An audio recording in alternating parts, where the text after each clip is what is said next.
Hello students, আজকে আমরা এই ভিডিওতে অষ্টম শ্রেণীর প্রথম পর্যায়ক্রমিক মূল্যায়নের বাংলার একটি খুব গুরুত্বপূর্ণ সাজেশন নিয়ে আলোচনা করব। এই সাজেশনের যে প্রশ্নগুলো রয়েছে তোমাদের পরীক্ষাতে আসার চান্স কিন্তু খুব বেশি, তাই তোমরা ভিডিওটি মনোযোগ সহকারে দেখতে থাকো।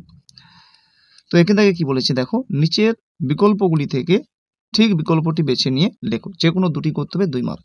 প্রথম প্রশ্ন বলেছে, কিয়ৎক্ষণ পরে তিনি এক আরব সেনাপতির পটমণ্ডপ দ্বারে উপস্থিত হইয়া কি প্রার্থনা করলেন? আতিথেয়তা, আশ্রম, বিশ্রাম ও ভিক্ষা। তো সঠিক উত্তর, তিনি আশ্রয় প্রার্থনা করিলেন। পরের প্রশ্ন, চন্দ্রগুপ্ত নাটকটির ঘটনাস্থল ছিল সরস্বতী নদী তট, শতদ্রু নদী তট, সিন্ধু নদী তট ও বিপাশা নদী তট। তো সঠিক উত্তর সিন্ধু নদী তট। পরের প্রশ্ন, ট্যাগখালির জমিদার সব তোদের নিয়ে ভদ্রলোকের পিকনিক করে কথাটি বলেছিল টেনিদা, হাবুল সেন, পেলা ও ক্যাবলা। তো সঠিক উত্তর এই কথাটি বলেছিল টেনিদা। পরে 2 এর দাগে কি বলেছে দেখো, খুব সংক্ষেপে নিচের দুটি প্রশ্নের উত্তর দাও, 2 মার্ক। প্রথম প্রশ্ন বলেছে, উভয় সেনাপতির কথোপকথন হইতে লাগিল। উভয় সেনাপতি বলতে এখানে কাদের কথা বলা হয়েছে? তো এখানে মুর সেনাপতি ও আরব সেনাপতির কথা বলা হয়েছে। পরের প্রশ্ন, সেই মুহূর্তেই হাবুল সেনের আবিষ্কার। হাবুল সেন কি আবিষ্কার করেছিল? তো হাবুল সেন আবিষ্কার করেছিল পাকা জলপাই। পরের প্রশ্ন, ওসব বাজে কথা, কোন কথাটিকে কবি বাজে কথা বলে জানিয়েছেন? তো উত্তরটি দেখো, যে মধুসূদন দত্তের লেখা মেঘনাদবধ কাব্যটিকে মিল্টনের কাব্য প্যারাডাইস লস্ট অপেক্ষা অনেকেই উৎকৃষ্ট বলেছেন। এই কথাটিকে বক্তা বাজে কথা বলেছেন। পরে 3 এর দাগে কি বলছে দেখো, নিচের যে কোনো দুটি প্রশ্নের উত্তর নিজের ভাষায় লেখো, 2 মার্ক করে 4। প্রথম প্রশ্ন, সূর্যরশ্মি তাহার মুখের উপর আসিয়া পড়িয়াছিল, কোন সময়ে কার মুখে সূর্যরশ্মি পড়েছিল? তো উত্তরটি দেখো, যে সূর্য যখন পশ্চিম দিগন্তে হেলে পড়েছিল, অর্থাৎ সন্ধ্যাকালে অস্তাগামী সূর্যরশ্মি সেলুকাসের কন্যা হেলেনের মুখে এসে পড়েছিল। পরের প্রশ্ন, ওরা একটু যেন হতভম্ব হয়ে গেল। ওরা হতভম্ব হয়ে গেল কেন? তো উত্তরটি দেখো, যে পাঠানদের হুঙ্কারকে অগ্রাহ্য করে কথক যখন ওদের জবরদখল বগিটিতে ঢুকতে গেলেন, ওরা সাধারণ প্রশুদ্ধ ভাষায় লেখককে চিৎকার করে বলল যে বগিতে পাঠানরা ছাড়া অন্য কেউ ঢুকতে পারবে না। এর উত্তরে লেখক যখন আফগানিস্তানের শিক্ষিত ও ভদ্র সমাজের ভাষা ফার্সিতে উত্তর দিলেন যে শুধুমাত্র একজন মানুষের জন্য একটি জায়গা দিতে, তখন ওরা একজন বাঙালির মুখে ফার্সির কথা শুনে হতভম্ব হয়ে গেল। পরের প্রশ্ন, বারংবার এই শপথ ও প্রতিজ্ঞা করিয়াছি, কার বক্তব্য এটি? তিনি কি প্রতিজ্ঞা করেছিলেন? তো দেখো, ঈশ্বরচন্দ্র বিদ্যাসাগর রচিত অদ্ভুত আতিথেয় গল্প থেকে উদ্ধৃত অংশটির বক্তা হলেন আরব সেনাপতি। তিনি কি প্রতিজ্ঞা করেছিলেন? না, আরব সেনাপতি শপথ ও প্রতিজ্ঞা করেছিলেন যে সূর্যোদয় হলেই প্রাণপণে পিতৃহন্তার প্রাণবোধে প্রবৃত্ত হবেন। 4 দাগে যে নিচের বিকল্পগুলি থেকে ঠিক বিকল্পটি বেছে নাও, যে কোনো দুটি 2 নাম্বার। প্রথম প্রশ্ন বলেছে, কেউ কেউ নিজের পায়ে আঘাত করে কোদাল দিয়ে, হাতুড়ি দিয়ে, কুড়ুল দিয়ে, কাটারি দিয়ে। তো সঠিক উত্তর কুড়ুল দিয়ে। পরের প্রশ্ন, সবুজ জামা পরলে তোতায়ের ডালে এসে বসবে, কে বসবে? প্রজাপতি, মৌমাছি, বোলতা, ভ্রমর। তো সঠিক উত্তর প্রজাপতি এসে বসবে। পরের প্রশ্ন, একটি চড়াই পাখি কবিতাটি রচয়িতা হলেন তারাপদ রায়, তারাপদ মুখোপাধ্যায়, তারাপদ ঘোষ, তারাপদ দাস। তো সঠিক উত্তর তারাপদ রায়। পরে 5 দাগে দেখো, খুব সংক্ষেপে নিচের দুটি প্রশ্নের উত্তর দাও, 2 মার্ক। প্রথম প্রশ্ন বলছে, মনের আজ কহ যে মনকে কি বলতে হবে? তো উত্তরটি হলো, মনকে বলতে হবে ভালো মন্দ যাই আসুক সত্তর এলেও সহজে। পরের প্রশ্ন, এক পায়ে দাঁড়িয়ে থাকা তো খেলা, এখানে কোন খেলার কথা বলা হয়েছে? তো এখানে এক্কা দোক্কা খেলার কথা বলা হয়েছে।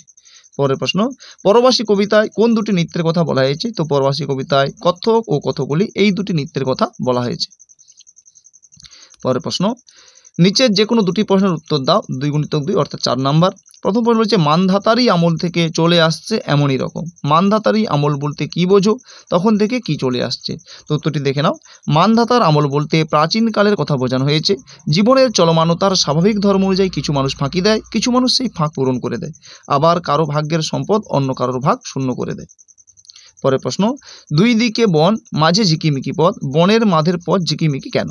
তো উত্তরটি দেখো, যে কবি বিষ্ণুদের রচিত পরবাসী কবিতায় দুদিকে বনের মাঝে গাছের ফাঁক ফোকর দিয়ে সূর্যের আলো লুকোচুরির খেলা চলে। দিনের বেলা পাতার ফাঁক দিয়ে সূর্যের আলো এবং রাত্রিবেলা জোনাকির আলোয় দুদিকের বনের পথ ঝিকিমিকি করে। পরে বলছে দেখো, চতুর চড়াই এক ঘুরে ফিরে আবার ঘরেই বাসা বাঁধে। তো চড়াইকে চতুর বলা হয়েছে কেন? তো উদ্ধৃত অংশটি কবি তারাপদ রায় রচিত একটি চড়ুই পাখি কবিতা থেকে সংকলিত। বাসা কথাটির মধ্যে নিরাপদ আশ্রয়ের বিষয়টি লুকিয়ে আছে। এখানে পাখিটি জলহীন পরিবেশে কবির ভাঙাচোরা ঘরে আশ্রয় নিয়েছে। সে যেন জানে একাকিত্ব কবিকে এমনভাবে গ্রাস করেছে যে চাইলেও কবিতাকে তাড়িয়ে দেবেন না। তার বুদ্ধির ক্ষিপ্রতার জোরেই সে যেন কবি মনকে বুঝতে পেরেছে, আরও বুঝেছে সেই কবির একাকী ঘরে একমাত্র নির্ভরযোগ্য জীবনসত্তা। সেই অর্থেই চতুর কথাটি ব্যবহৃত হয়েছে। 7 দাগে বলছে দেখো নিচের যে কোনো 4টি প্রশ্নের উত্তর দাও। 4 নাম্বার প্রথম বলেছে যে আমের কুশি জ্বালাতে দুর্গা অপুর কাছে কি কি জিনিস চেয়েছিল। তো আমের কুশি জ্বালাতে দুর্গা অপুর কাছে নুন, তেল আর লঙ্কা চেয়েছিল। পরের প্রশ্ন, অপু মাঝে মাঝে সেই দিকে চাহিয়া দেখিত। অপু কোন দিকে দেখতো? তো অপুদের বাড়ি থেকে কিছু দূরে একটা খুব বড় অশ্বত্থ গাছ ছিল। অপুদের দালানের জানালার রোয়াক থেকে এই গাছটির মাথা দেখা যেত। অপু মাঝে মাঝে সেই গাছটির মাথার দিকে চেয়ে থাকত। পরের প্রশ্ন, অপু দ্বিরুক্তি না করিয়া বাটি উঠাইয়া দুধ চুমুক দিয়া খাইতে লাগিল। অপু দ্বিরুক্তি করলো না কেন? তো উত্তর দেখো যে যেদিন দিদি মায়ের হাতে মার খেয়েছিল সেদিন অপু দুধ খেতে দ্বিরুক্তি করলো না। সে এমনিতে সহজে দুধ খেতে চায় না, কিন্তু সেদিন মায়ের ভয়ে সে দুধ খেতে রাজি হলো।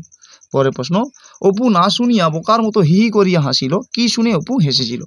তো উত্তরটি দেখো যে অপু মাটি খুঁড়ে একটি চকচকে পদার্থ বের করে দিদি দুর্গার হাতে দিলে দুর্গা সেটি হিরে মনে করে মার কাছে দেয়। পরে দুর্গা উঠোনে এসে আহ্লাদের সঙ্গে ভাইকে বলে যে দ্রব্যটা যদি সত্যি সত্যি হিরে হয় তবে তারা বড় মানুষ হয়ে যাবে। দিদির মুখে এমন কথা শুনে কিছু না বুঝেই অপু হি করে হেসেছিল। পরের প্রশ্ন, অপু ভয়ে চোখ বুজিল। অপু ভয় পেয়েছিল কেন? তো উত্তর দেখো, দুর্গা তার ভাই অপুকে নিয়ে পুটুদের সলতেখাগি তলায় আম কুড়োতে গেলে প্রবল ঝড় বৃষ্টির মধ্যে পড়ে।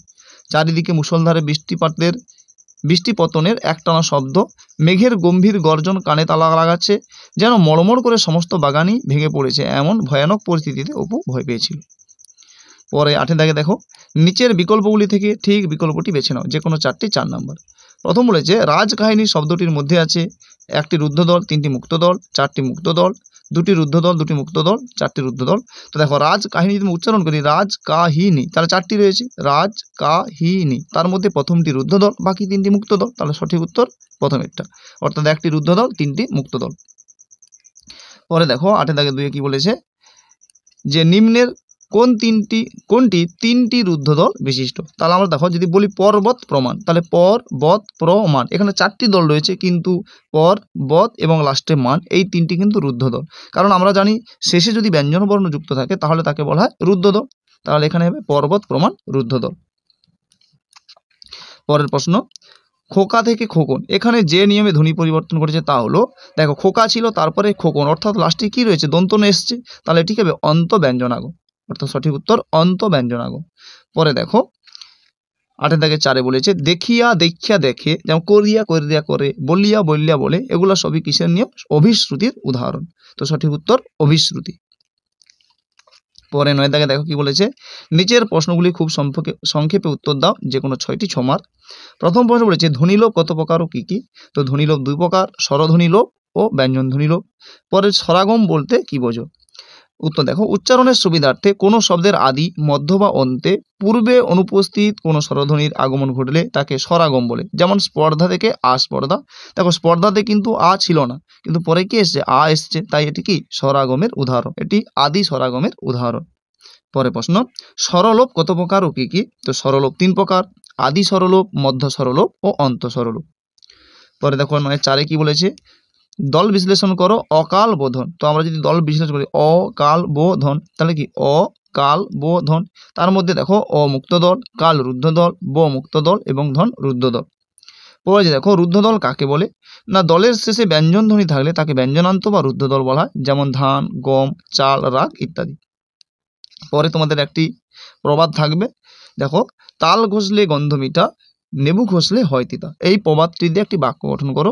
তো দেখো পরামর্শ জ্ঞানীজনের কাছ থেকে নিলে তা সুফলদায়ক, মূর্খের পরামর্শ প্রায়শই অহিতকর। এই জন্য কথাই বলে তাল ঘষলে গন্ধ মিঠা, নেবু ঘষলে হয় তিতা। তো এই ভিডিওতে এই পর্যন্ত। পরবর্তী ভিডিওতে আমরা পরবর্তী সাজেশন আলোচনা করবো, তাই চ্যানেলটিতে নতুন অবশ্যই চ্যানেলটিকে সাবস্ক্রাইব করে নাও এবং ভিডিওটিকে একটি লাইক করে তোমার বন্ধুদের মধ্যে শেয়ার করে দাও। তো এই ভিডিওতে এই পর্যন্ত, ধন্যবাদ।